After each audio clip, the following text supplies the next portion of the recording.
E você que está aqui comigo, nós que vamos participar agora de um momento de Santa Ceia, eu quero, sem perder tempo, que você pegue sua Bíblia, tenha sua Bíblia em mãos. Nós vamos discorrer sobre alguns textos, porque hoje eu vou falar sobre a ceia do Senhor e ela é ambiente de milagres. A ceia é ambiente de milagres. Então hoje eu quero aproveitar esse tempo para que o Espírito Santo possa nos ensinar que você não está aqui apenas por causa de um pedaço de pão ou de um cálice de vinho, mas existem simbolismos, significados, e um deles é que a ceia do Senhor, ela foi instituída exatamente para que tivéssemos milagres em nossas vidas. É ambiente de milagres. E eu quero começar lendo Mateus 18, versículo de número 21. Por favor, os que não tiverem Bíblia, acompanhem aqui no telão para a gente. Acho que dá para vocês ainda enxergarem, né? É uma alegria estar aqui mais uma vez, é um privilégio, é uma honra da parte de Deus poder falar essa palavra ao meu e ao seu coração. Eu digo a vocês que eu não sou digno de estar neste lugar, nem falar dessa palavra. Todavia, o amor de Deus que me alcançou e te alcançou, me permitiu que eu estivesse aqui. E sendo assim, eu quero aproveitar esse tempo para falar com toda a alegria do meu coração exatamente o que Deus pode fazer na minha e na sua vida essa noite. Mas numa santa ceia, sim. A ceia tinha um significado e a gente vai estudar um pouco. Mas agora nós vamos entrar na estrutura da Santa Ceia. Imagina comigo que a ceia do Senhor, a ceia não é minha, não é sua, a ceia é do Senhor, amém? Se a ceia é minha, não é sua, é do Senhor, a mesa não é minha, não é sua, a mesa é do Senhor. E quando você tem uma mesa posta na sua casa, você convida quem você? E é mais ou menos isso que nós vamos. Deus tem um convite especial para nós. E essa noite você vai descobrir quem é que pode participar da ceia do Senhor. E diz assim a palavra santa e bendita do Senhor. Então Pedro, aproximando-se-lhe, perguntou: Senhor, até quantas vezes meu irmão pecará contra mim, que eu lhe perdoe? Até 7 vezes? E respondeu-lhe Jesus: Não te digo até 7 vezes. Fala comigo agora, mas 70 vezes 7. Você não entendeu, fala, ai. 70 vezes 7, gente, é um ai. Não é nem para você responder, é para falar assim, virar para alguém do seu lado, olhar e falar assim, meu, você já aprontou comigo. E aí você lê essa passagem. Senhor, até quantas vezes pecará o meu irmão contra mim e eu perdoarei? Será até 7? E o texto narra, Jesus deve estar ali num tom muito solene, muito sério, e ele fala assim, muito sério com Pedro. Eu lhe digo, Pedro, não é 7 vezes, mas 70 vezes 7. Não só 7. Então, vem a parte importante para nós agora. Espírito Santo, usa-nos para o teu louvor. Fala conosco nesta noite. Traz sobre nós a revelação da tua palavra e que esse ambiente se torne um ambiente de milagres para a glória do Senhor. Vem, Senhor, toma as mentes, ouvidos, corações, e no descortinar dessa palavra, que haja clareza, que haja vida, que haja ouvido fácil, que haja palavra fácil, e que em nome de Jesus, onde todos os demônios estão trabalhando, atrapalhando, limitando, anulando o poder dessa palavra, eu destruo todas as forças das trevas nesse momento, libero o céu, para que através do teu poder, da tua unção, da tua presença, a tua palavra se torne vida e luz para o caminhar de cada um aqui. Enche-nos de sabedoria, de conhecimento, que o temor do Senhor nos invada, e que esta noite, ao nos assentarmos na mesa, nós possamos compreender o teu coração, olhar nos teus olhos, adorá-lo na beleza da tua santidade e te agradecer pela vida eterna que está em ti, Senhor. Revela-nos o profundo e o escondido, e aquilo que está por trás da Santa Ceia, da instituição, do cerimonial, do memorial, e fala conosco nessa noite. Assim oramos e te agradecemos, em nome de Jesus. Amém, gente? Muito bem, gente querida do Senhor, aqui nós temos uma situação atípica onde o apóstolo Pedro, querendo se tornar aqui agradável a Jesus e muito generoso, ele diz: Senhor, até quando meu irmão pecará contra mim e eu terei que perdoá-lo? Pelo menos seria 7 vezes. Na verdade, o livro da lei dizia que eram 3 vezes. E quando ele fala 7, ele quer um elogio de Jesus. Ele espera que Jesus fale com ele assim: Pedro, você é o cara, você é muito generoso, você que conhece a Torá, a lei, você é mais generoso do que a lei, você dobrou e acrescentou mais um. Mas, de repente, Pedro quebra a cara, como muitos de nós, né? Quando nós fazemos a obra de Deus, pensando em nós e não em Deus. Então, Deus sempre tem uma lição para nós. E ele disse: eu vos digo, Pedro, não é só 7, nem 7, nem até 7, mas 70 vezes 7, ele deu um número multiplicativo, e que o texto hebraico no original nos traz uma palavra de impacto muito grande. O original diz assim: até quando meu irmão pecará contra mim, o mesmo, fala mesmo, de novo, mesmo. Você já se cansou porque alguém errou com você do mesmo jeito, várias vezes? Você já teve aquela pseudo vontade de matar, bem de leve? Você já teve aquela vontade de arrancar a cabeça, o braço, as pernas, qualquer coisa, só para que a sua raiva fosse aliviada? E as pessoas que você tentou ensinar não aprenderam e fizeram a mesma coisa, erraram de novo, perderam seu dinheiro, ou roubaram seu dinheiro, ou tiraram seu dinheiro, ou pisaram na bola de novo com você. Você perdoou e depois pisou na bola de novo. Já enfrentou essa situação? Eu tenho uma situação diante dos meus olhos aqui, onde a palavra do meu Deus vem nos dizer que para você cear, tem algumas condições. Para você pertencer ao reino dos céus, tem alguns requisitos.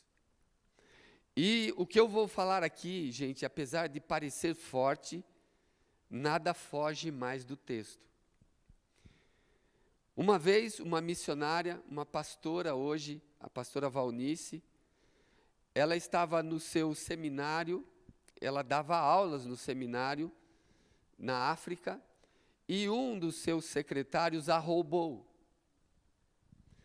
Então, ela estava ensinando a palavra de Deus sobre perdão, e ela conta que chamou o rapaz, ensinou, perdoou, e o rapaz entendeu. Voltou a trabalhar com ela, ensinou novamente, ele roubou de novo. E ele roubava para comer. E na terceira vez ela falou, agora não, já deu, né? Já deu, né, meu amigo? Agora, olha só, eu estou aqui, você não tem onde ficar, eu te arrumei um trabalho, você isso, você aquilo outro, e tal. Eu não quero que aconteça mais isso. Mais ou menos isso, né? Mulher deve gritar um pouco mais. Não, né? Olhe para uma mulher do seu lado, você já vai saber. Se eu olhar para a minha, não preciso nem olhar. Então, o que acontece? Ela olhou para ele e falou assim, olha, você está perdoado, mas que não aconteça mais isso. É a última vez, porque se sumir alguma coisa aqui de novo, ou novamente, você está fora. E ele disse assim a ela, missionária, mas por quê? Porque já é a terceira vez, mas eu não estou entendendo.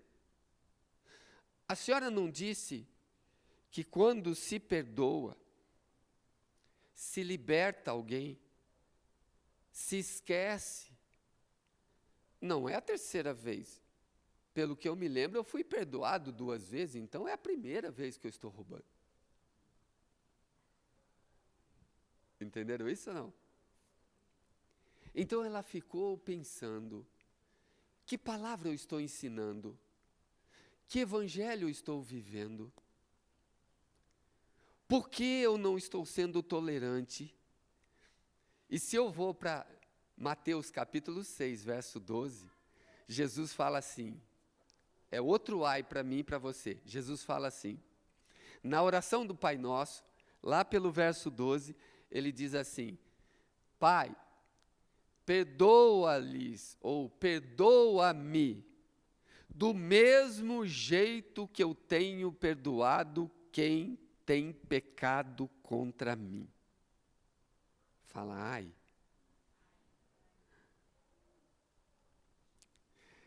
Você tem um erro, o outro comete outro erro, o outro comete outro erro, ó, já o terceiro erro diferente.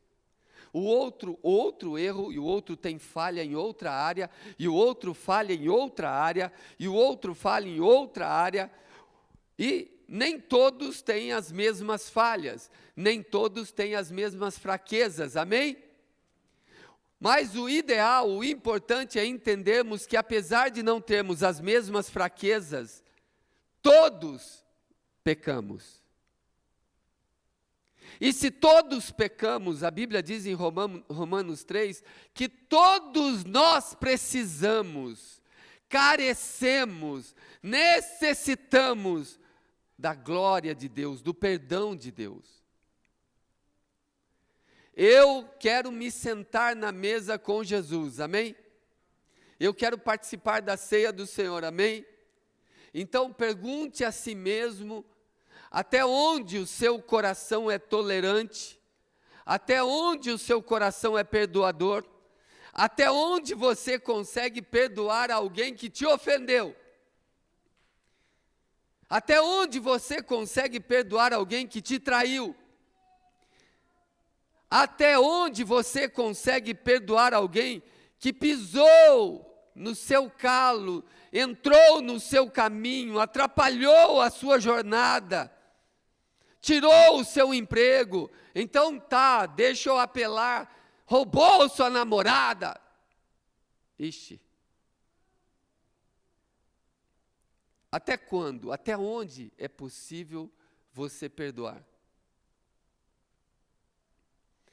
Mas eu quero morar no céu, amém? E quantos mais aqui querem morar no céu? Então, você que falou que quer morar no céu, fale, ai. Não é fácil você colocar isso em prática, é mais fácil pregarmos, é mais fácil falarmos. Mas a estrutura dessa mesa, aqui ela está cheia de simbolismos.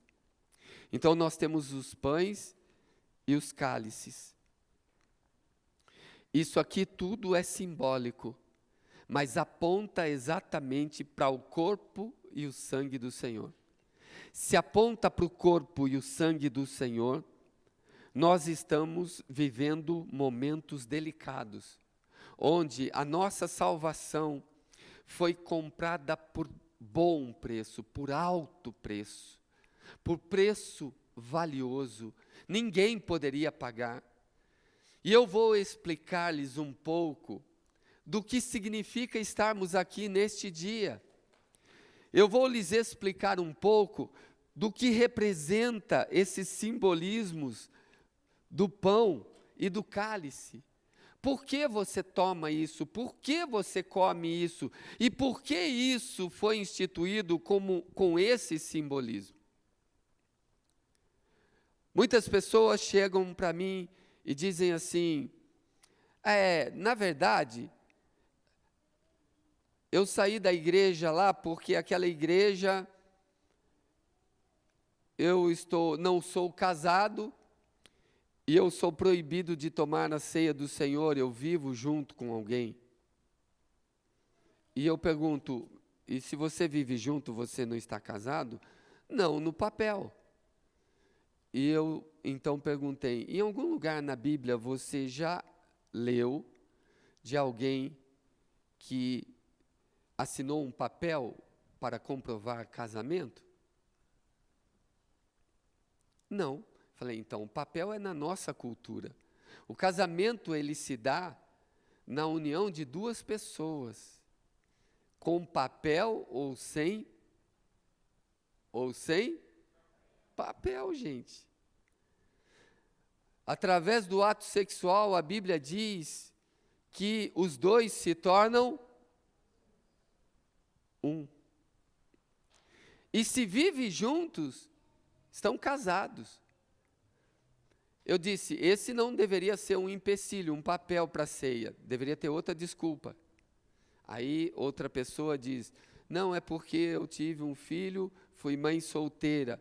Então eu perguntei assim, e você crê que Jesus te perdoou? Ah, claro. E você crê que se Jesus voltar hoje, você sobe? Ela falou, claro, isso já faz muito tempo. Eu falei, então quem tem mais poder? Jesus Cristo, o Senhor da igreja, ou a igreja que é submissa a Cristo? Ela disse, é claro que é Jesus. Então me diga, se Jesus te perdoou, e dentro do seu coração você tem a certeza da salvação, qual igreja pode te impedir de tomar Santa Ceia? Depois o outro, foi dito o seguinte, você não pode participar de nenhuma, estar na frente de nada na igreja, porque você não toma Santa Ceia. Então, gente, aqui vai outra. Todas as pessoas que não tomam Santa Ceia por um motivo ou outro, que a igreja, fala igreja, proíbe. Estou falando igreja, não estou falando Deus, ok? Por favor, tenham entendimento. Todos que não tomam ceia ou não participam da ceia, porque a igreja colocou leis severas, que são leis que protegem a própria igreja, são leis para não deixar o mundo entrar na igreja, são leis escudos, são leis de pseudo-santidades. Essas pessoas que não podem participar da ceia do Senhor, me respondam sim ou não, podem ofertar na casa de Deus, sim ou não? Por que alguém poderia ofertar e Deus aceitar, e não poderia cear e Deus aceitar? Alguém tem uma resposta?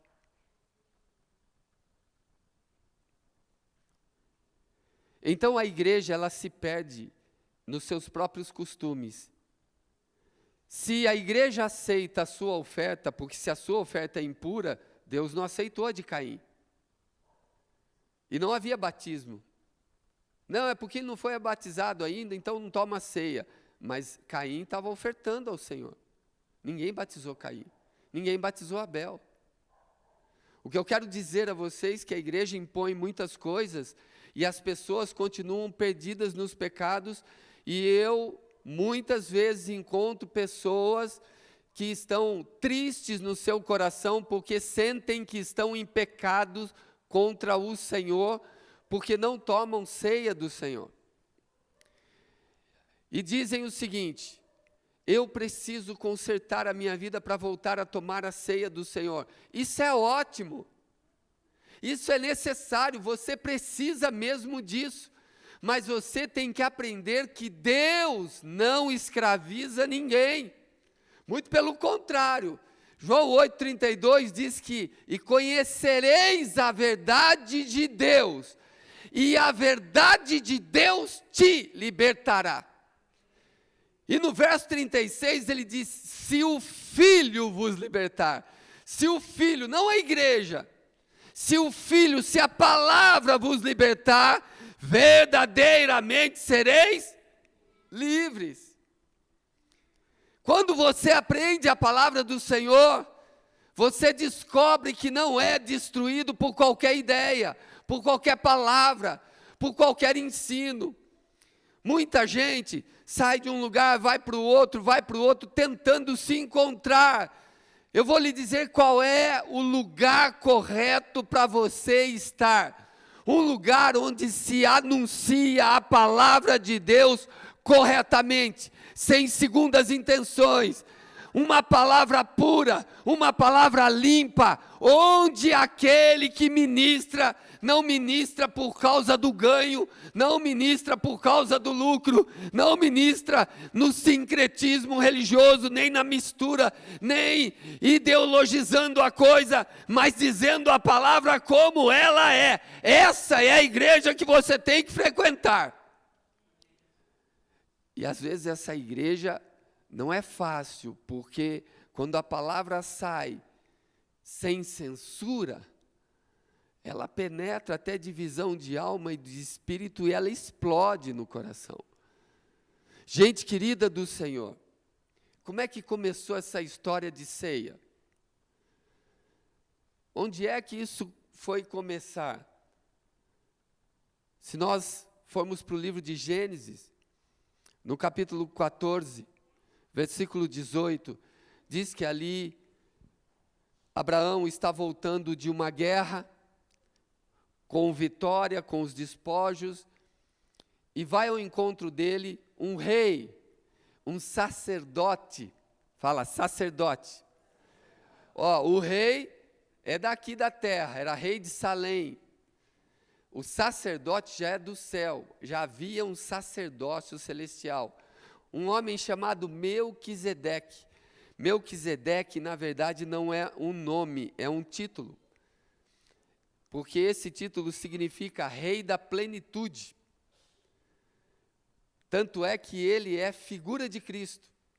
Então diz a palavra de Deus, ali no verso 18, que Melquisedeque vai ao encontro de Abraão, e está dito assim: Melquisedeque, rei de Salém, trouxe, olha só, pão e vinho. Por que pão e vinho? Detalhe, e ele era sacerdote do Deus Altíssimo. Há uma diferença de você comer um churrasco na sua casa e comer um churrasco diante do Senhor.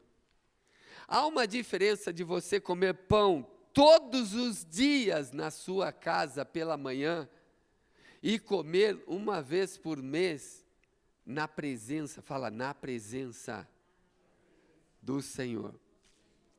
Então, o que acontece aqui é que há um simbolismo, porque o pão e vinho que foi trazido por Melquisedeque e que ele e Abraão comeram juntos, ali é uma aliança.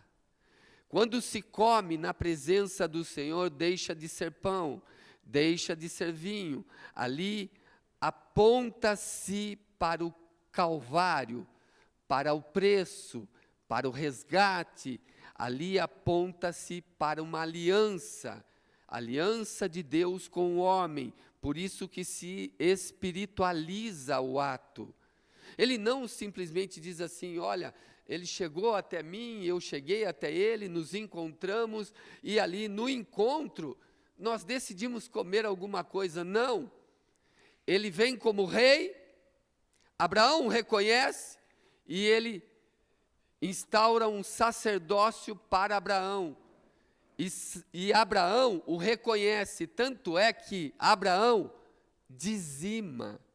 A Bíblia diz, no verso 20, que depois que eles comem juntos, a aliança está feita, é como se a oração fosse feita e a bênção de Melquisedeque fosse sobre Abraão. Ali Abraão sacrifica. O que Abraão faz? Fala assim comigo, ele lhe dá o dízimo de tudo. Veja bem, eu não estou falando dízimo da guerra, ele está falando dízimo de tudo. Abraão entende que isso é uma aliança, entende que isso é uma palavra de Deus, entende que isso está apontando para a história que Deus está escrevendo, e isso vai virar memorial. Ele entende que é um memorial, é um simbolismo apenas o pão e o vinho. Olha bem, o ato de dizimar ali não é simplesmente pegar 10% do que ele possuía de gados, de bens, e entregar para um homem. Até porque esse homem, no livro de Hebreus, está dito que ele não tem pai, ele não tem mãe, ele não tem início e ele não tem fim. Ele é uma figura de Jesus. Melquisedeque prefigura Cristo. Abraão, de alguma forma, se encontra com esse ambiente sobrenatural. E a primeira coisa que ele faz é reconhecer que tudo que ele tem não é dele. E pertence a esse ambiente, a essa figura sobrenatural. E quando ele encontra com essa figura sobrenatural, que tem agora autoridade espiritual sobre a vida dele, ele simplesmente, num ato de amor, ele dizima, ele dá o seu dízimo. Então a Bíblia diz que Melquisedeque abençoa Abraão pelo Deus Altíssimo. E a bênção de Abraão se estende a nós até hoje, porque Abraão foi bem-sucedido em tudo. Por quê? Qual é o segredo? O segredo é que ele reconheceu a autoridade espiritual na sua vida e, num ato de amor, ele sacrificou em nome da aliança. Ele não tinha a vida dele para entregar, ele deu o que tinha. Interessante. Se você pegar Malaquias 3,8, nós já sempre lemos sobre isso, fala que aquele que não é dizimista rouba. Por que Deus usa uma palavra tão dura para uma pessoa que não é dizimista? Por que Deus usa a palavra roubar? Gente, é muito pesado. Ele diz isso porque é uma quebra de aliança. É uma hipocrisia você falar que ama a Deus e não dá do que Ele te dá a Ele. Quando ele diz, roubará o homem a Deus, o verso 8 diz, todavia vós me roubais e dizeis, Deus, em que te roubamos? E aí Deus fala, nos dízimos e nas ofertas. A saúde que você tem é de quem? O ar que você respira é de quem? A vida que você ainda tem no seu corpo físico pertence a quem? A sua vida, os anos de vida que você tem, foram escritos no livro de quem? E de repente eu passo por aqui precisando dele para ser salvo, querendo ele para viver bem, pedindo socorro no meio da pandemia, pedindo ajuda de qualquer jeito e negando tudo o que ele me dá, segurando para mim como se fosse meu. Por isso que Deus trata isso como roubo, ingratidão. Quando você encontra alguém que te rouba, você traria ele de novo para dentro da sua casa, sim ou não? Mas ele te roubou só 3 vezes. Sim ou não? Não? Não? E se você soubesse que ele queria trabalhar na sua casa, ou ela de empregada na sua casa, mas ela rouba. Ela tem um pequeno defeito, ela rouba. Ela é ótima para limpeza, tudo, mas ela rouba. Você a levaria para dentro da sua casa, sim ou não? E você sabia que Deus traz você para dentro da casa dele?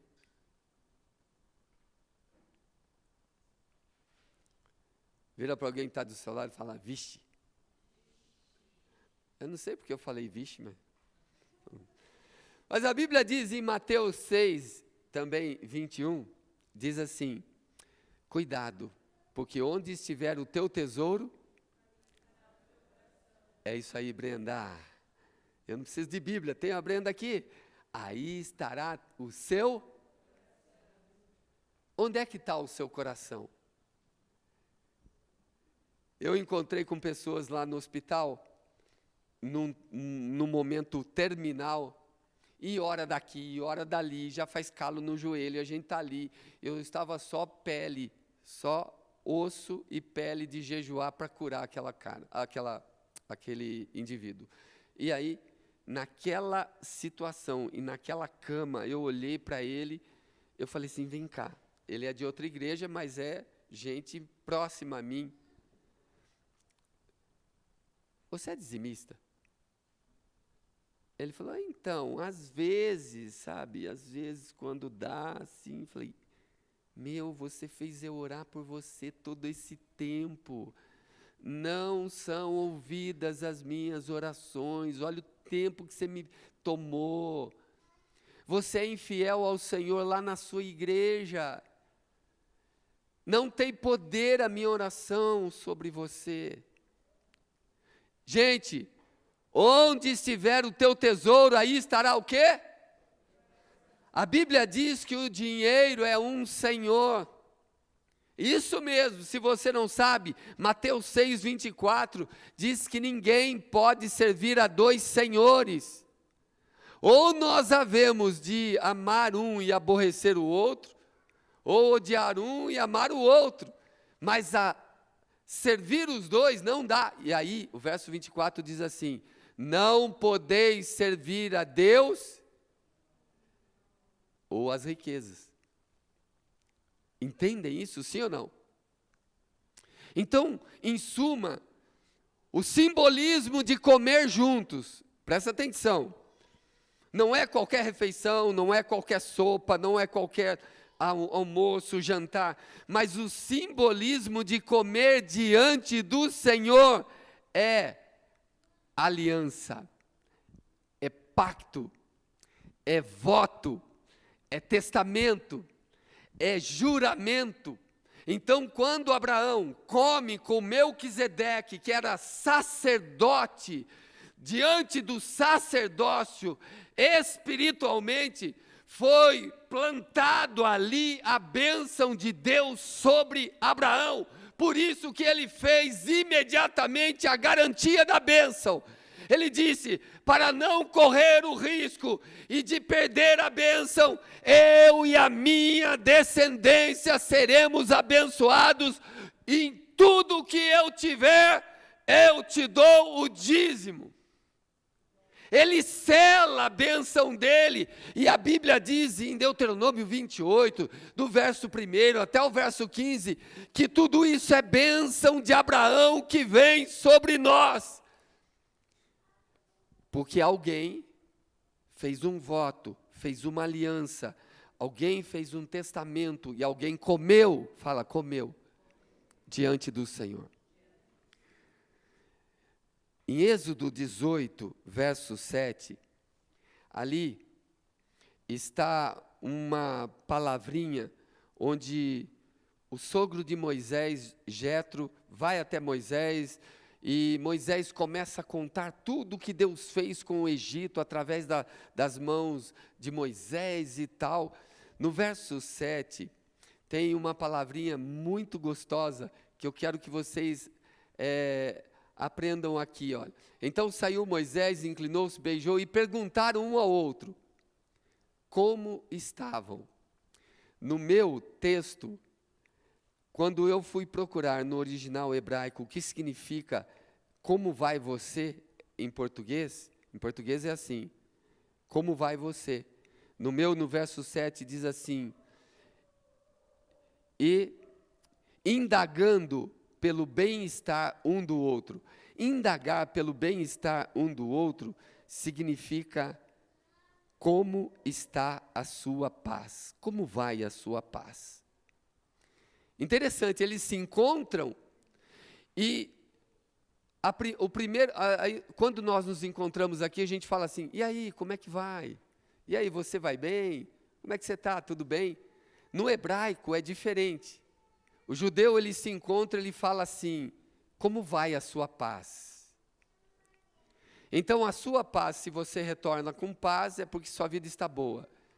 Se a sua paz você não retorna com paz, então a sua vida não está boa, mas a sua paz é que está sendo perturbada.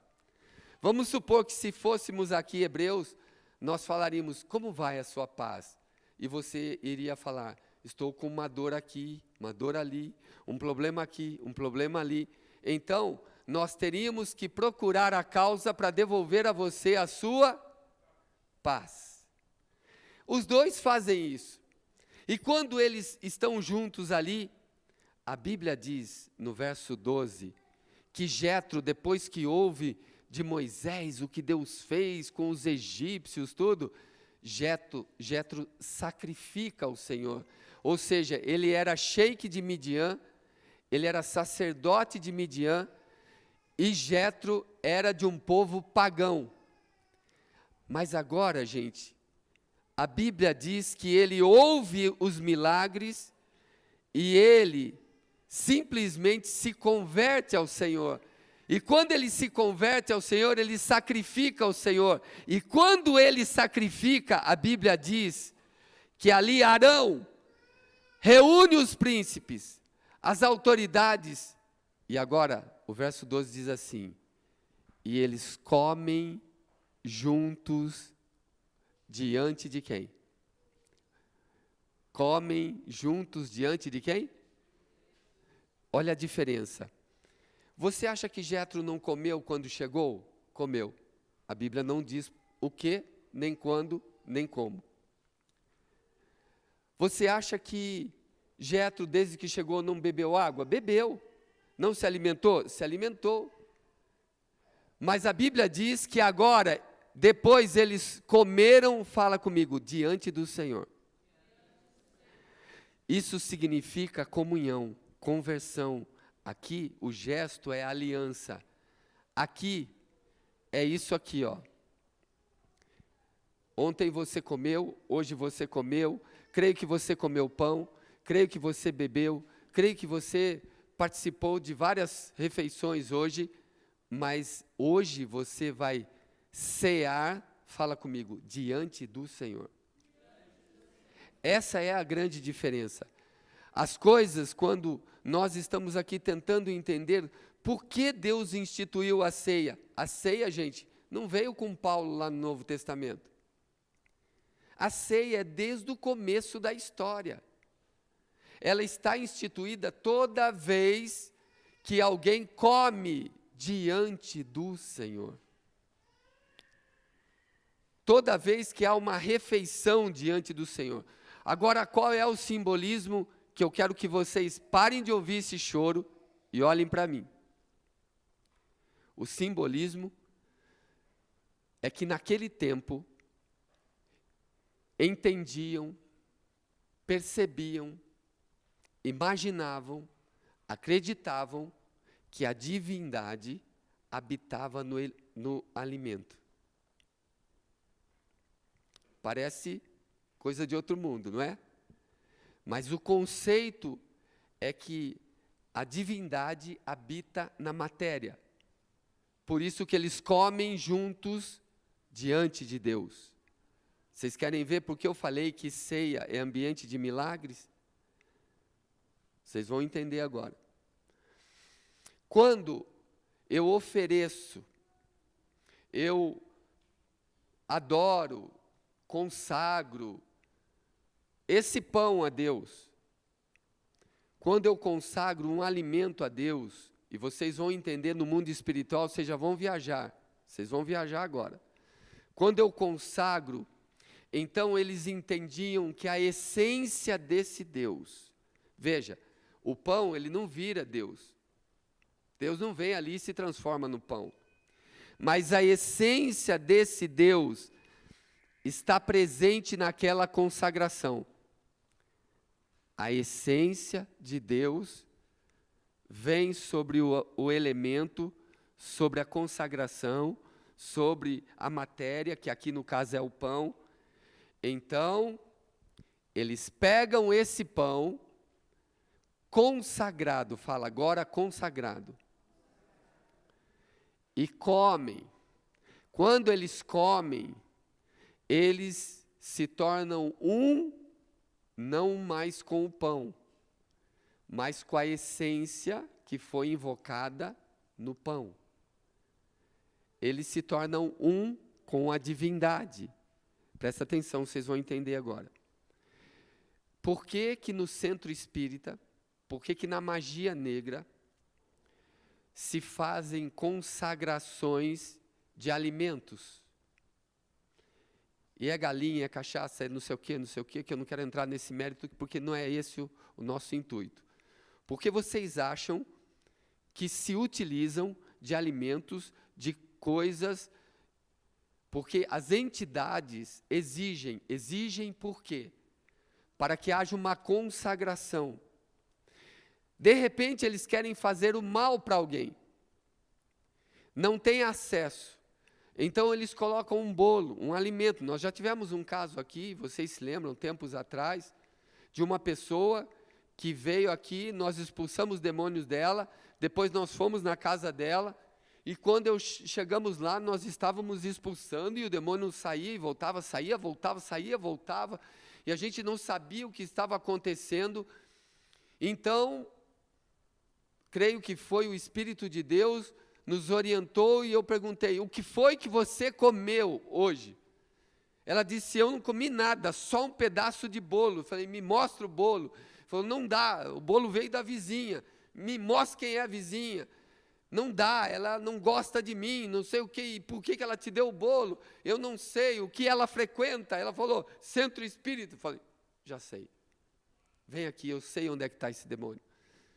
Eu pus a mão aqui, nessa região dela, e depois de uma guerra espiritual, ela vomitou um bolo de cabelo, que aquilo não entra, não passa na garganta de ninguém, mas ela foi e vomitou uma bola de cabelo.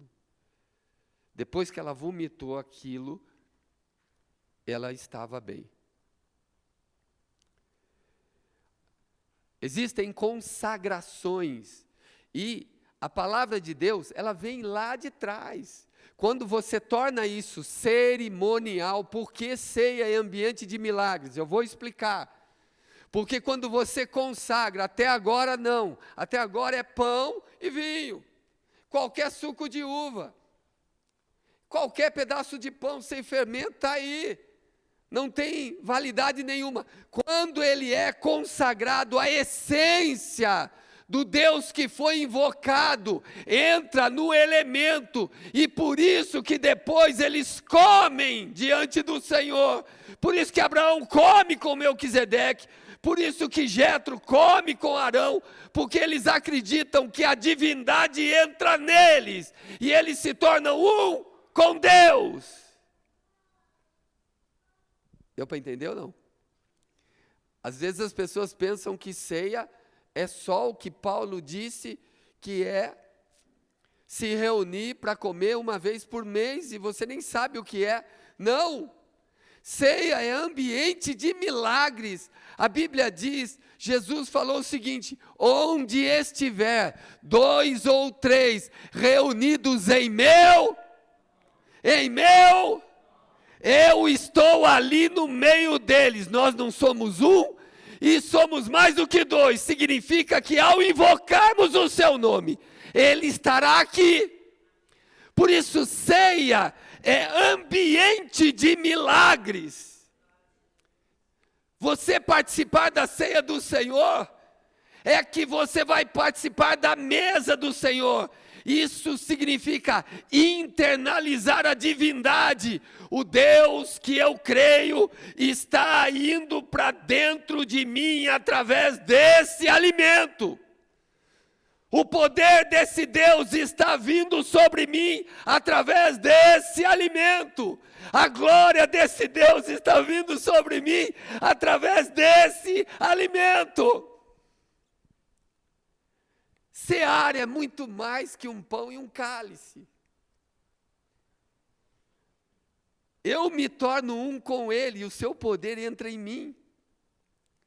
É interessante, poucas pessoas falam sobre isso, mas em Êxodo 38, quando se fala ali no verso 3 dos utensílios do templo, sabe qual era um dos utensílios do templo? Vocês sabiam que todo mundo que ia lá para sacrificar, para ter os seus pecados perdoados, primeiro a carne era consagrada, o sangue era tirado, era separado, aspergido, depois a carne ela era colocada numa grelha enorme, o boi era colocado numa grelha. Um dos utensílios do templo, o verso 3 diz que era o garfo. Sabe por que um enorme garfo? Mais ou menos assim, do meu tamanho. O garfo, quando a carne já estava no ponto, o sacerdote metia o garfo naquela carne e tirava a carne ali do ponto, e ele e o ofertante comiam na presença do Senhor. Viu que tinha churrasco naquele tempo? Hoje nós somos miseráveis, a gente pega só uma picanha. Lá tinha o boi inteiro para comer. Você escolhia ainda. Mas era assim. Ou vocês pensam que Deus pegava e deixa virar cinza, vai até estourar, virar carvão essa carne? Não. Quando se fala de Hofni e Finéias que roubavam, é porque eles colocavam lá e dizia que o Senhor consumia tudo e ele pegava só para eles a carne. A Bíblia, gente, ela nos ensina tudo. Quando um animal, um alimento é consagrado a Deus ou uma divindade, por que vocês acham que na Índia eles colocam pratos de alimentos, leite, todo quanto é tipo de coisa, consagrados a uma determinada divindade? Vocês acham que eles estão fazendo isso aleatoriamente? Não, há uma crença, desde o início da história, que isso se invoca o Deus daquela ou aquela entidade, aquilo que foi consagrado entra no alimento, e aquele ídolo, e aquele Deus, ou aquele demônio se torna um com eles. Incorpora, pessoas morrem, são envenenadas, casamentos se acabam, trabalhos que são feitos em encruzilhadas, matas, cachoeiras, florestas, em todo lugar, pessoas são destruídas. Vocês querem saber mais como é que esse não é só um simbolismo e nem é um sincretismo, não tem mistura aqui? Em Lucas 22, no verso 19, Jesus diz assim: isso aqui é o meu corpo.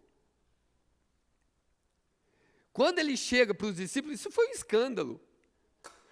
Ele fala assim: se vocês não comerem de mim, não são dignos de mim. Isso é um escândalo, gente. Uma pessoa falar assim: você vai ter que comer o meu corpo. Falo, pelo amor de Deus. Hein? que você ia fazer? Vou embora dessa igreja? Deus me livre, pastor tarado. Falando que tem que comer o corpo. O que é isso? Jesus falou assim, ó. Isto é o meu corpo. Ele estava vivo. E aí ele fala assim, isso aqui é o Novo Testamento no meu. Ó, esse cálice é o Novo Testamento no meu sangue, porque é o meu sangue. Então esse é o meu corpo e esse é o meu sangue. Você vai beber dele, você vai comer dele. Não sou absurdo para você? Ou você acha que os discípulos olharam para aquilo, ouviram aquilo e falaram, meu Deus, o que é isso? Eu estou escandalizado?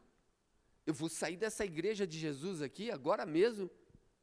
Quando ele disse isso, ele simbolicamente estava internalizando Deus nele. E quando os discípulos participassem do corpo e do sangue dele, que não eram naquele momento físico, significava que o poder de Jesus viria sobre o povo dele, significava que a glória de Jesus viria sobre o povo dele, significava que o amor de Jesus invadiria o corpo do povo dele, a vida de Jesus fluiria no corpo adoecido do povo dele, significa que a graça dele, a bondade dele, a sabedoria dele, a autoridade dele, ou todo e qualquer atributo que ele tivesse, viria sobre aquele que comesse do corpo dele consagrado a ele. Ceia não é ritual vazio de eucaristia, de hóstia, onde você pega um pedacinho do corpo e sai por aí rindo, segurando o corpo dele no dente. Tem simbolismo, tem significados esses simbolismos. Colossenses capítulo 3, verso 3, agora você consegue entender onde é que você está. Quando você participa da mesa do Senhor, a Bíblia diz assim que nós morremos para nós mesmos. E a nossa vida está escondida com Cristo em Deus. Eu deixo de pertencer a mim mesmo e passo a pertencer a Ele, e eu fico protegido por Ele em Deus. Se os demônios quiserem me atingir, tem que passar por Ele, tem que passar por toda a ordem angelical, por todo o céu, encarar Jesus, vencer Jesus e depois me alcançar. Isso quer dizer que a minha vida está guardada por causa dEle em Deus. Eu fico protegido por causa dele em Deus. Eu sou abençoado nesse mês por causa dele em Deus. Eu estou lá com Deus, protegido por Jesus, pelos anjos, pelo poder do céu. Ceia é isso, gente. Louvado seja Deus. Uma mulher lá na igreja, lá embaixo, no centro, na São Sebastião. Ela veio até mim, no culto. Nós tivemos uma ceia que foi muito cedo, era coisa de 6 horas da manhã, era uma campanha, alguma coisa assim. A igreja lotou e nós fizemos aquele memorial naquele horário atípico, mas ela era de outra igreja, veio para que eu orasse por ela, porque eu tinha orado por alguém e foi curado. Ela acreditou na oração que saiu do pastor e veio até mim para eu orar. Ela tinha umas hemorragias internas. Eu disse, participe conosco da ceia do Senhor, terminado o culto, nós oramos. Durante a ministração da ceia do Senhor, quando eu disse que aquele era um simbolismo do corpo e do sangue do Senhor, e que o sangue gera vida, perdoa os nossos pecados, sara toda e qualquer enfermidade, pelas pisaduras dele nós já fomos sarados. Aquela mulher, no momento da ceia, tomou a ceia do Senhor e ela disse, vem Senhor, Vem, Senhor. Se o Senhor vem no alimento, e se esse alimento simboliza agora o Senhor, entra dentro de mim e tira esse câncer daqui. Ela contou para a gente depois do culto. Não precisei orar com ela. Ela disse no momento da ceia: enquanto eu comia do pão e bebia do cálice, eu sentia alguma coisa revirando dentro de mim. Eu achava que eu ia desmaiar, depois que eu ia vomitar, mas eu comecei a melhorar, sentir o vigor, a força voltando no meu corpo. E ela disse: pastor, não precisa orar por mim, eu estou curada. Santa Ceia é ambiente de milagres, porque nós vamos invocar uma divindade para esse pão e para esse cálice. E você vai ter a essência da divindade nos elementos. E quando eles entram, entra com um poder sobrenatural, onde a divindade participa conosco e se torna um conosco. E quando você anda por aí, você não anda mais desguarnecido, você não anda mais sozinho, você não anda mais desprotegido. O céu anda junto, porque você participou dele, da essência dele, invocou o nome dele. É isso que diz a Bíblia. É algo lindo de se aprender. Em Gênesis 2:7 diz que Deus cria o homem ali. Se você tivesse que me dizer onde é que Jesus está, ou Deus, ou o nosso Espírito está dentro de nós, onde você acha que ele moraria no seu corpo? Onde você acha que o seu Espírito moraria? Na sua cabeça? Seu estômago, nos seus pés? Suas pernas, sua barriga? Onde você acha que estaria o Espírito? A Bíblia diz em Gênesis 2:7 que quando Deus cria o homem, ele sopra assim, ó. Fala comigo, nas narinas. Então, você pega o ato de respirar e você puxa o ar.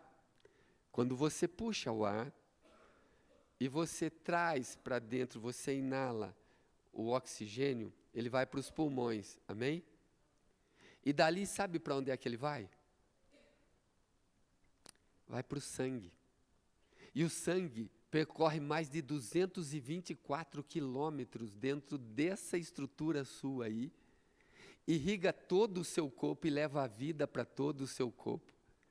Se eu fosse responder onde é que o meu espírito mora dentro de mim, eu diria: mora no meu sangue.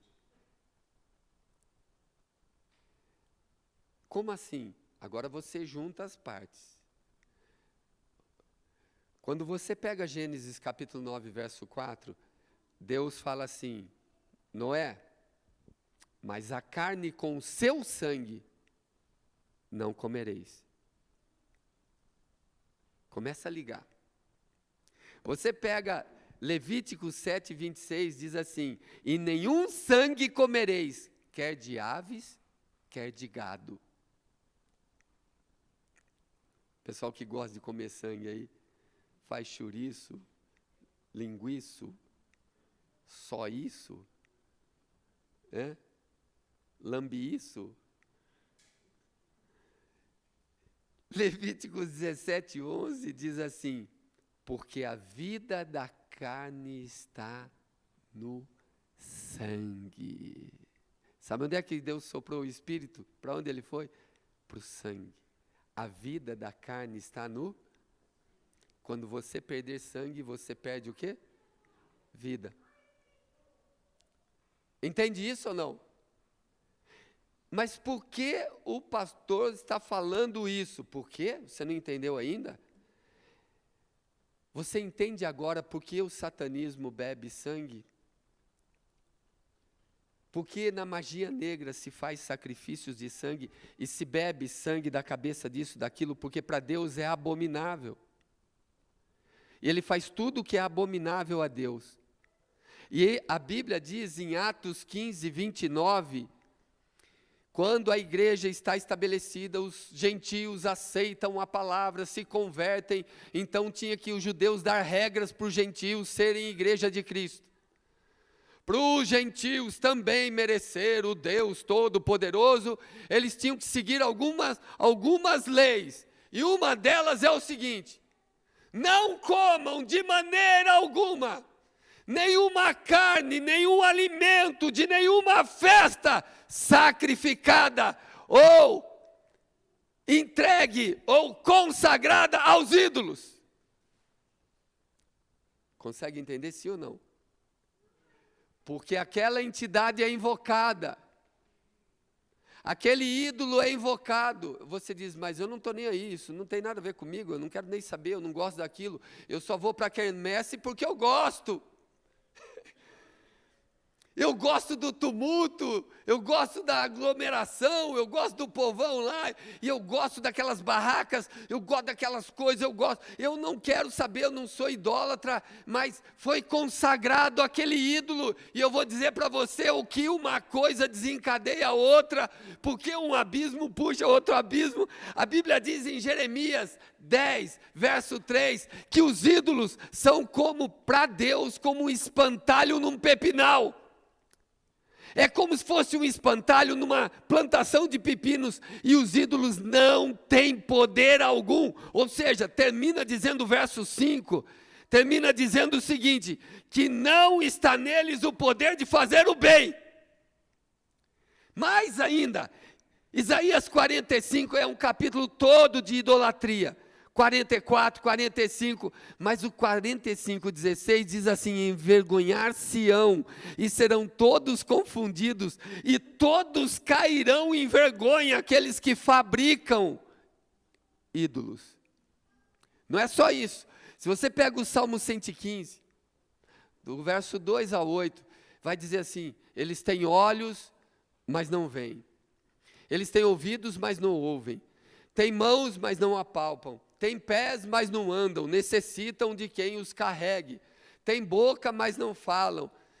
Tornem-se, no verso 8 diz assim, semelhantes aos ídolos, tanto os que os fazem, como todos os que neles confiam. E você fala, mas eu só estou comendo uma comida aqui, mas foi consagrada a quem? Você sabe por que crente ora antes de comer? Porque nós consagramos o nosso alimento a quem? E quando você consagra o alimento a Deus, a essência de quem vem sobre aquele alimento? E quem é que protege, alimenta e nutre seu corpo? Deus. Entende que tudo tem significado? Você não faz isso a esmo, aleatório.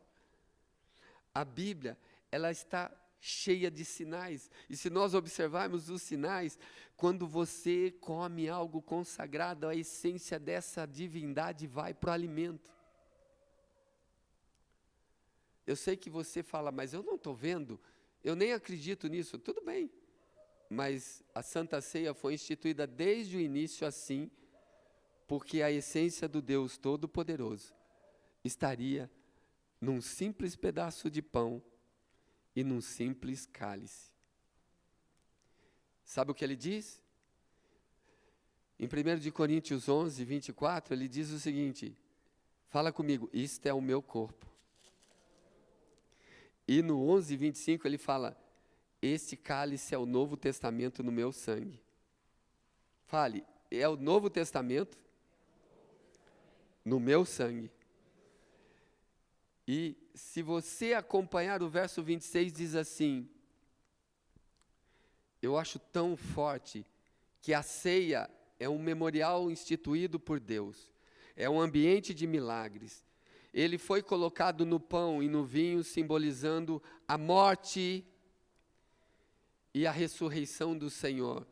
E o verso 26 do capítulo 11 de 1 de Coríntios diz assim, e tendo dado graças, aqui, 26, né? Porque todos os que comerdes, todas as vezes que comerdes deste pão e beberdes, fala comigo, deste cálice. Ó, tem que ser este pão, fala, consagrado. Este cálice, fala, consagrado. Estareis anunciando Olha o que diz: estareis anunciando, fala comigo, estareis anunciando a morte do Senhor. Presta atenção. Até que Ele venha. Mas fala para mim, na hora em que você está tomando isso, você está falando que Jesus morreu? Simbolicamente, sim. Deus está dizendo que é um pacto que Ele faz conosco, que cada vez que você participa deste memorial, você anuncia a morte dEle, a vitória dEle na cruz, até a sua volta. Então tem duas coisas aqui, duas verdades. Primeiro, você anuncia que Ele morreu, Jesus morreu por mim e por você. Ele entregou a sua vida por mim e por você. O seu sangue verteu por mim e por você. E a segunda coisa, fala assim comigo, até a sua volta. Significa que Ele não ficou no túmulo. Ele ressuscitou e voltará. Quando você vem para a ceia do Senhor, você está anunciando que acredita que Ele morreu por mim, por você, perdoou os nossos pecados e um dia voltará. Apenas em participar do ritual, apenas em participar da celebração, apenas em participar do memorial. Então, ceia é um ambiente de milagres para aquele que crê. E como eu posso então tomar a ceia do Senhor? Pode. Pedro disse: Senhor, quantas vezes eu devo perdoar o meu próximo por algo que ele fez contra mim? Jesus é tão maravilhoso que ele disse o seguinte: se você tiver alguma coisa contra o seu irmão, e você está na fila da oferta, você está com o dinheiro na mão, bem na fila, e você tem algo contra o seu irmão, deixa o dinheiro aí. Vai lá, se reconcilia primeiro com o seu irmão, e depois vem em oferta. Você viu que o Senhor não recebe a oferta? A igreja recebe. A igreja é venal, ela recebe. Mas o céu não recebe. O céu não recebe. Foi o que Deus disse a Caim e Abel. Deus aceitou Abel e a sua oferta. Deus aceita o coração de Abel e consequentemente a sua oferta. Quando Caim foi ofertar, Deus rejeitou Caim e rejeitou a sua oferta. E Deus falou assim para Caim: Caim, por que está descaído o teu semblante? Se você proceder bem, eu vou te aceitar. Você vai ser perdoado. Eu vou aceitar a sua oferta. Mas se você proceder mal, eu vou dizer um conselho a você. O mal jaz à porta do seu coração, ele está batendo aí. E vou te dar outro conselho, Caim. Sobre ele você deve dominar, senão ele vai tomar conta da sua vida. E a Bíblia diz que Deus não aceitou Caim e nem a sua oferta. Antes de Deus aceitar o que você pode dar a Ele de dinheiro, Ele precisa aceitar seu coração. Senão para Ele, Ele não serve. Entende isso, sim ou não? Então, como é que eu vou cear? Simples. Mateus 6,12 diz que eu vou ser perdoado na medida em que eu perdoo o meu irmão. Se eu não perdoo o meu irmão, Deus também não me perdoa. E Pedro fala para Jesus: Jesus, pode ser 7 vezes? Só 7? Porque a minha paciência, o meu pavio é curto, Jesus. Sabe, Senhor, se fosse mulher ia falar: eu tenho TPM, olha, eu ando muito nervosa, é menopausa daqui, depois é um marido ali. Olha, Senhor, se eu perdoar ele somente 7 vezes, tá bom? Jesus falou: Eu lhe digo, não somente 7, mas 70 vezes 7. Agora, o grande problema de perdoar 70 vezes 7, se fossem pecados diferentes, daria certo, porque são novidades. Você não sabia. Entendi, esse outro também, estou perdoando porque você não sabia. Ó que fácil. E quando chegar no 489, que é diferente, ele vai falar, vou perdoar de novo, porque você não sabia. É a primeira vez que você cai nesse pecado. Só que o texto diz 490 vezes o mesmo. Fala mesmo. Enche a boca, fala mesmo. Pecado. É isso que dói. A pessoa te traiu uma, você perdoou. Te traiu duas, você engoliu meio que atravessado, mas para não matar, você perdoou. A pessoa pecou 3, você fala, agora é demais, agora tome. O que eu quero te dizer é que quando nós consagrarmos o pão e o cálice, a essência de Jesus vem aqui. E a essência do céu desce aqui. E você se torna um com a sua divindade. A nossa é o Rei dos Reis, Senhor dos Senhores. Quando algumas pessoas falam mal de mim, a primeira coisa que eu faço é liberar perdão. Quando alguém me machuca a ponto de impactar, me causar dor, estresse, a primeira coisa que eu faço é liberar perdão, porque isso é cura, isso é vida. Eu não posso perder a vida. A Bíblia diz, Jesus falou, eu sou o caminho, a verdade e a vida. Eu não posso perder a vida dele, porque senão aquele que me machucou, que me maltratou, vai viver 100 anos e eu vou morrer um mês depois. Então a primeira coisa que eu faço, independente se eu estou gostando ou não, aceitando ou não, se está doendo ou não, eu entro diante de Deus, choro, falo, Deus, eu quero matar esse cabra safado. O Senhor sabe que dentro de mim tem um cara que mata, mas eu vou obedecer a tua palavra. Por amor ao teu nome, vou ouvir a tua voz, e eu perdoo.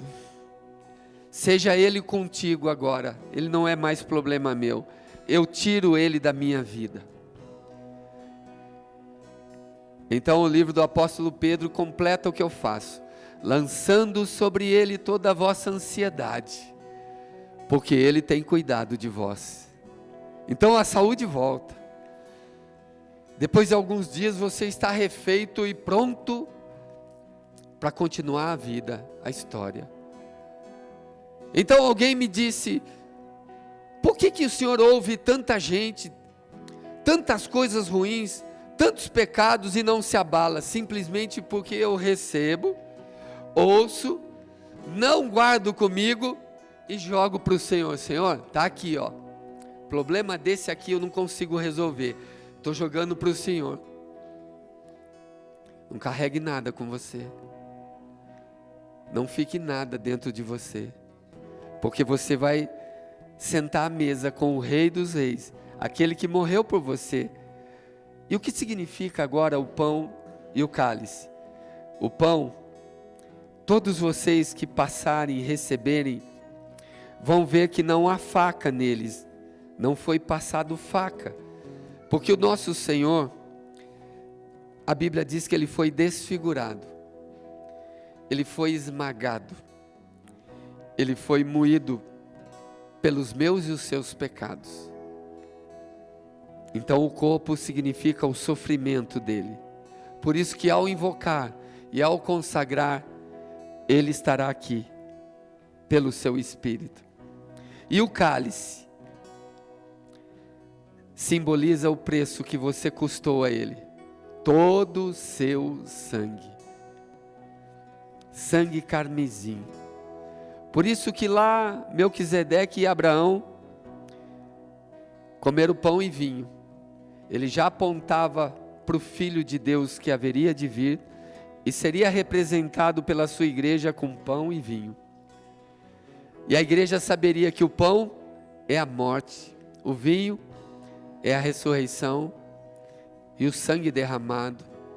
E nós estaríamos ceando aqui até a sua volta, até que ele volte.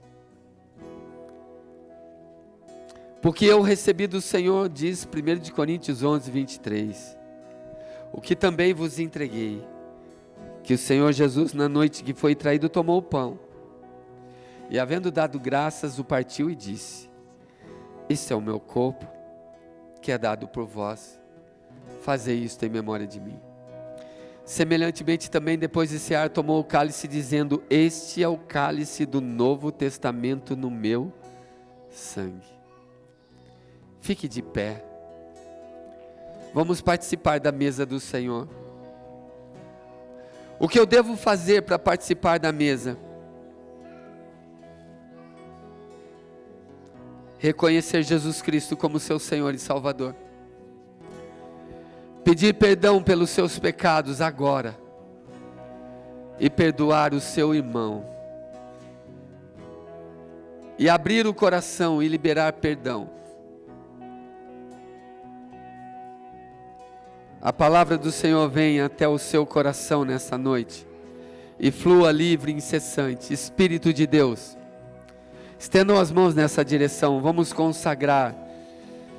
Como haviam consagrações para ídolos pagãos, como haviam e existem consagrações para o satanismo, tudo é cópia daquilo que Deus instituiu um dia. Ele disse que tudo seria pelo seu Filho, e seu Filho estaria entre nós no simbolismo do pão e do cálice. Então nós invocamos o Rei dos Reis e Senhor dos Senhores, o Cordeiro Santo de Deus, que tira o pecado do mundo, aquele que morreu e ressuscitou, e pela sua morte nos deu vida, e pela sua vida nos deu a vida eterna, o céu, aquele que se assenta no trono, e aquele que está à direita da majestade nas alturas, cujo nome é santo, a esse invocamos nessa noite, e consagramos esse pão, e consagramos esse cálice, e declaramos: de simples elementos agora, esteja aqui simbolizado o corpo e o sangue do Senhor. E ao participarmos da sua mesa, ó Rei, entra em nós, torna a minha vida uma vida de milagres, uma vida de conquistas, uma vida de saúde, uma vida de sabedoria, uma vida de poder. Vem, que o céu reine na terra através da minha vida. Vem e incorpora pelo teu Espírito. Vem e enche pelo teu Espírito. Vem e inunda pelo teu poder. Nós abençoamos esses elementos e consagramos agora. Põe a mão no coração. E eu vou orar por você que tem andado fora dos caminhos do Senhor, que tem andado em pecado, que tem se desviado do projeto original de Deus para a sua vida. Eu vou orar com você que pensou que Deus era o culpado pelas tragédias que lhe acometera, pelas tristezas que rondaram a sua vida, pelas tragédias que se abateram sobre a sua família. Eu vou orar por você que perdeu a fé, que não consegue se colocar diante do Senhor em fé. Você já foi um gigante de fé e hoje está caído, hoje está sem forças. Você já levantou a tantos, já levantou a muitos abatidos, mas agora quando o problema é com você, você não tem forças, você recua, você foge, você tem medo. Eu vou orar com você nessa noite, e vou enviar da parte do Senhor a vida, a unção que vem sobre esses elementos, para que esse momento seja um momento de milagres, e onde quer que você esteja, o ambiente de milagres, o ambiente de glórias, possa envolver a sua vida, possa envolver a sua mente, possa envolver seu coração, possa envolver o seu corpo, possa envolver os seus órgãos, e a vida volte a fluir, e a vida volte a fluir, e a vida, Deus soprou nas narinas do homem, foi lá para o estômago, foi lá para o pulmão, foi para os rins, foi para o fígado, foi para os vasos, foi para o cérebro, foi para os olhos, foi para tudo que você tem, e tudo que pertence ao seu corpo. É por isso que você vive. Então hoje eu invoco esse Deus mais uma vez, para que entre dentro de você com o poder do seu Espírito e flua novamente, que haja vida novamente, e nós só vamos comer daquilo que é consagrado a Ele, daquilo que pertence ao céu, porque aquilo que for consagrado a Ele, Ele estará no alimento, e nós seremos sarados, curados, transformados, perdoados, abençoados.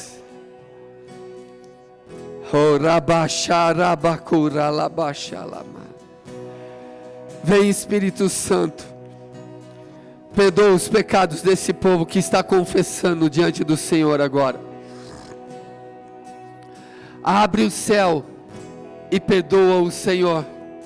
Abre o céu e perdoa o Senhor. Peça perdão ao Senhor por tudo que tem dentro de você, por tudo que tem falhado, por onde tem ficado, por ter abandonado a palavra santa do Senhor, por ter se escondido por trás de um emprego lucrativo, e você estava tão seguro de si, e pensou que esse dinheiro era suficiente para você se afastar dos caminhos do Senhor, e de repente você se deu conta que nesse tempo de pandemia, você se deu conta de que o Senhor te trouxe aqui para falar que a solução não é o seu emprego nem o seu patrão, mas aquele que é a nossa porção eterna. O Senhor é a sua porção. Apegue-se a Ele, volte-se para Ele, para que Ele conserte a sua vida, a sua história, porque Ele tem um projeto para você. Esse ambiente é um ambiente de milagres. Receba a vida de Deus. Receba a cura do coronavírus na sua vida, no seu corpo agora. Porque esse ambiente é um ambiente de glória. Porque esse ambiente é o ambiente da palavra. Porque esse ambiente é o ambiente do Espírito. Porque esse ambiente é o ambiente do poder. Porque esse ambiente é o poder, é um ambiente sobrenatural, de um Deus sobrenatural, mas que habita dentro de mim e de você, pelo poder do seu Espírito. Esse é um ambiente de glórias sobrenatural, vai acontecer na sua vida essa semana. Aleluia! Chegou o tempo de sacudir o jugo, de quebrar as correntes, de libertar o cativo, deixar ir livre o oprimido. Libera quem você prende, libera no seu coração e fala: Deus, eu não tenho esse desejo, eu não tenho essa força, não tenho esse poder, e nem quero isso, eu quero manter tudo no meu controle, mas hoje eu ouvi a tua palavra, e a tua palavra vem me dizer que eu só serei curado, que eu só serei transformado, que eu só serei abençoado, que eu só serei livre, se eu deixar livre. Então eu decido ser abençoado, eu decido liberar, eu decido libertar, em nome de Jesus. E você vai dizer: me ajuda a perdoar, Me ajuda. Liberta. Não mantenha ninguém na prisão.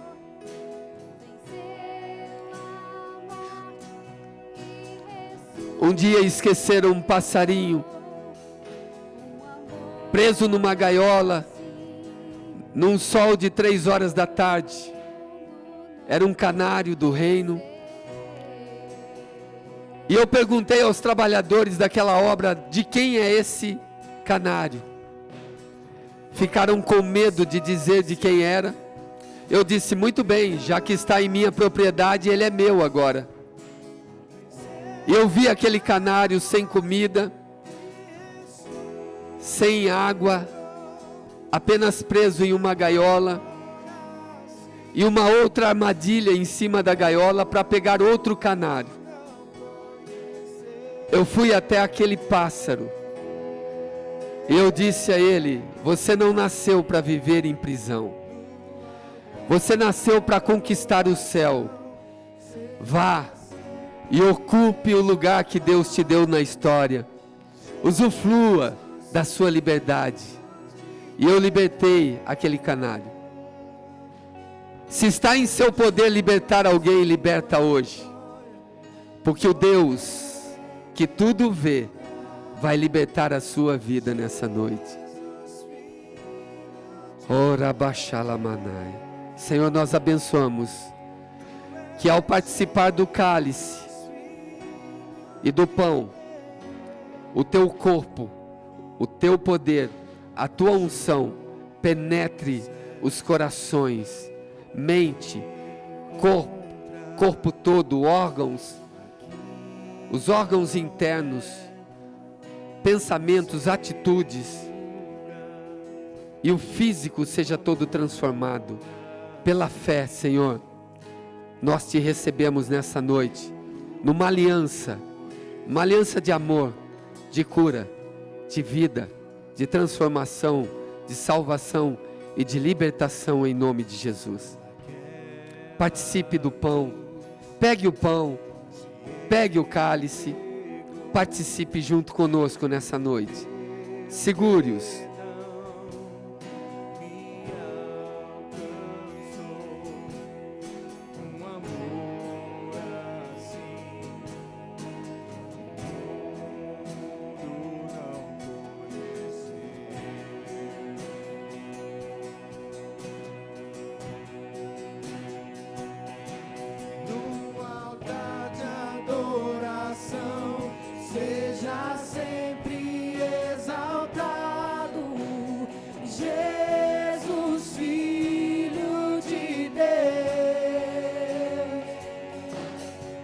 Deixou a sua glória, morreu em meu lugar. Jesus, Filho de Deus. Aleluia! Do altar de adoração, seja Sempre, seja Senhor. Esse é o nome dos nomes. Rei dos reis, Senhor dos senhores, é a Ele que invocamos. Aleluia! Morreu em meu lugar, Jesus, Filho. Oh, aleluia! Aleluia! Jesus, Filho. Levante esse altar, vai!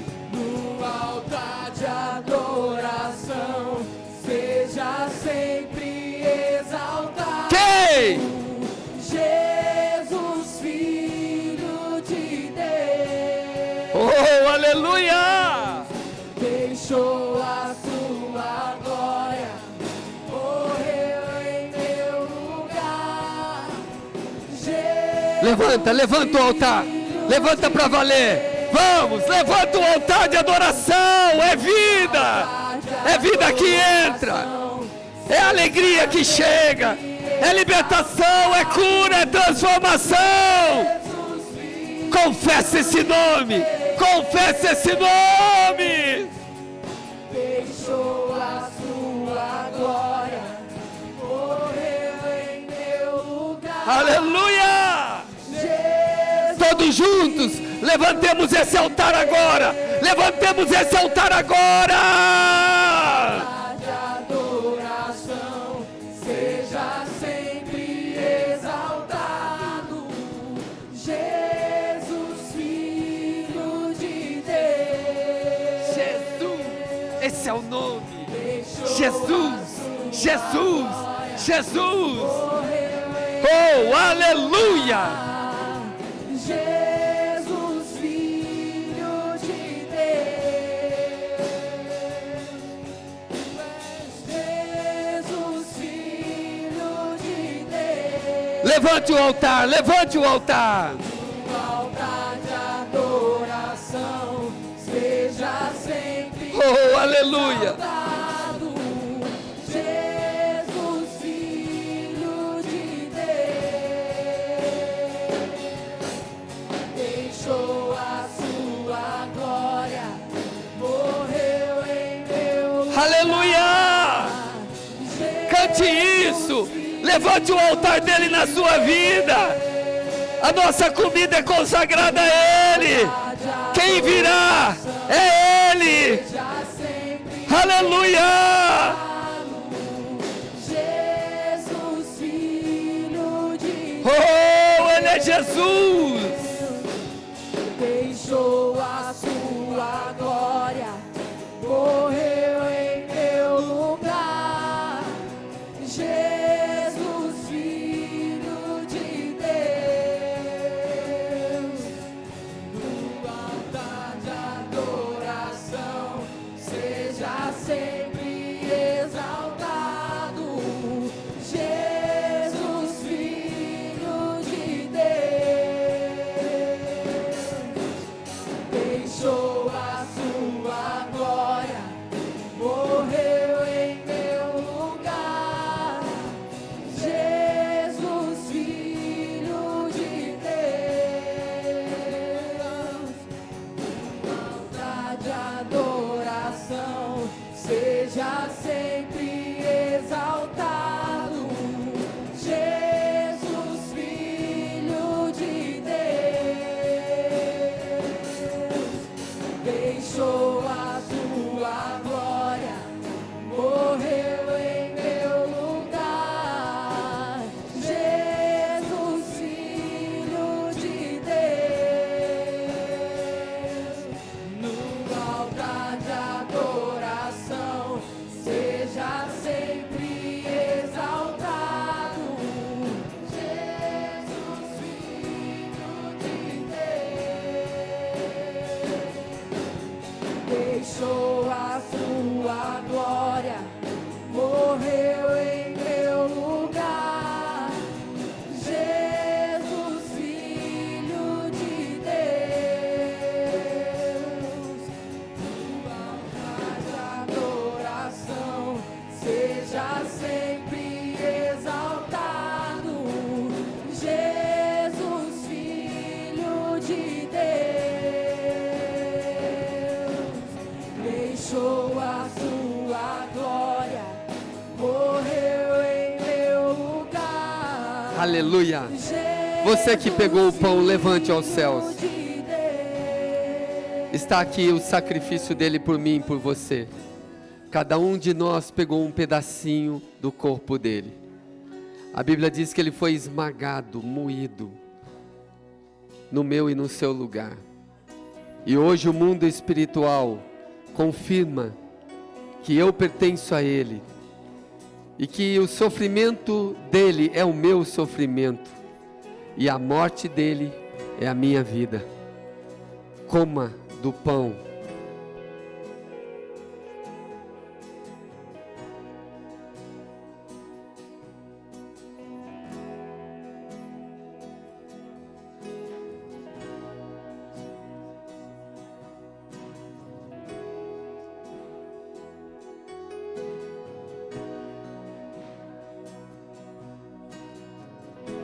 Quando você come do pão, significa que você come também do sofrimento dele. Você participa de tudo que ele participou. você participa de tudo que ele viveu. E agora você levanta o cálice. Esse é o cálice da nova aliança, no sangue derramado lá no Calvário. Ele disse que para que onde ele estivesse, nós estivéssemos também. Por isso ele morreria por nós. E com o seu sangue, ele compraria para Deus homens, mulheres, crianças, de todas as tribos, de todos os povos, línguas e nações. E você faz parte desse povo escolhido de Jesus. Quando nós consagramos aqui o pão e o cálice, significa que a divindade dele, a essência dele, o Espírito dele, a unção dele veio sobre esses elementos. E ao ingerir, você estará ligado com ele, que você participou da mesa dele, você foi um com ele nessa noite. Significa que o poder de Jesus entrará no seu corpo físico. Significa que a unção e a glória do Senhor vai te proteger. Significa que o Deus que não descansa, que o Deus que não dorme, vai guardar a sua vida como um escudo. Significa que as promessas do Senhor vão correr atrás de você. Significa que as bênçãos virão do norte, do sul, do leste, do oeste, porque você é filho do céu. Significa que você tem a marca da promessa. Valeu a pena, Jesus. Aqui está um povo que te ama. E você vai dizer obrigado, Senhor, pelo sangue derramado. Beba do cálice e receba a presença dele em você.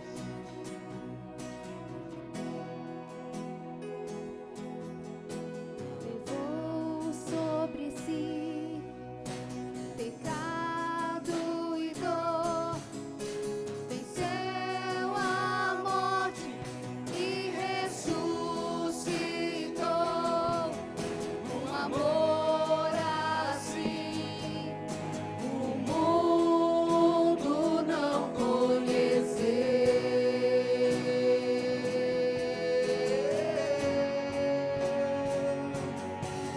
No altar de adoração, seja sempre exaltado, Jesus, Filho de Deus. Deixou a sua glória, morreu em meu lugar. Jesus, Filho de Deus. Tu és Jesus, Filho de Deus. Seja exaltado, engrandecido. Seu nome é santo, poderoso és, e não há nada que apague o seu amor. A cruz me libertou. Aleluia! Cante isso! A cruz nos libertou! Fique de pé! Vamos terminar esse momento na presença de Deus! Seu nome é santo, poderoso és, e não há nada que apague o seu amor. A cruz me libertou! Aleluia! A cruz me libertou. Seja exaltado, engrandecido.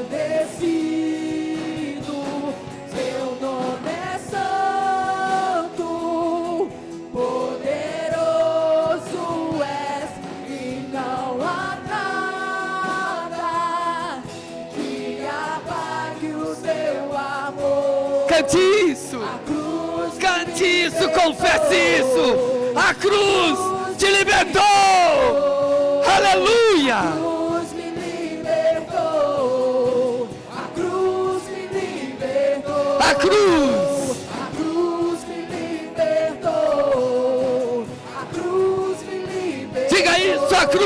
libertou. A cruz me libertou. Oh, aleluia!